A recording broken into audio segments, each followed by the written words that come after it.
Our job is to remove any barrier that children and families may have along the way as they work towards self-sufficiency and making their particular dream come true. Making sure they get those things that are going to make them successful in school, teach them to love learning, to love reading, to be able to see learning as a pathway to their passions and things that give them joy.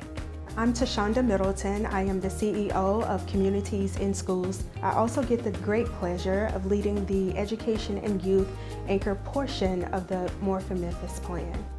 So I'm the Executive Director at Sukasa Family Ministries. We work with Latino immigrant families. We developed a plan that included 9 policy alternatives. And one of the ones that we've been most engaged with has been around literacy. You have to name English language learners as a key constituency that can be really complex for bilingual kids and families to navigate the system and for people to fully be able to represent their full capacity when they're doing it in multiple languages. The community said there are a lack of centralized supports. There are families who have needs, there are agencies and entities who may be able to provide those needs, but how do I know where to go to receive those services? We can create real neighborhood strategies that turn schools and other entities into a hub of sorts so that you can take the guessing game out of where do I turn.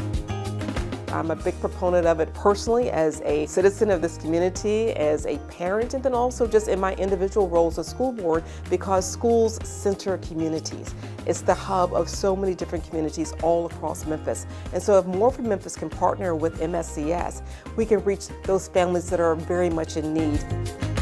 I think what separates this effort is the focus on starting with community engagement, starting at the ground level with the people who are most affected, who are living through it right now. That we had, a solid group of young people who were coming to our meetings, giving their thoughts and forming the plans we were making. It felt great to be heard because not only did they hear me, but they implemented the ideas that I proposed. They actually cared about what I was saying.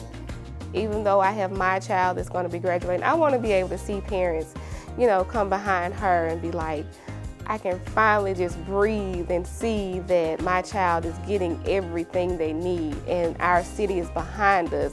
My hope for the future is that in 20 years, we are able to see evidence of all of the work that we are doing by being able to track the economic mobility for Black and brown children and families in this city. I want hope for Memphis, and I truly believe that More for Memphis can be a vehicle to provide that hope in our community.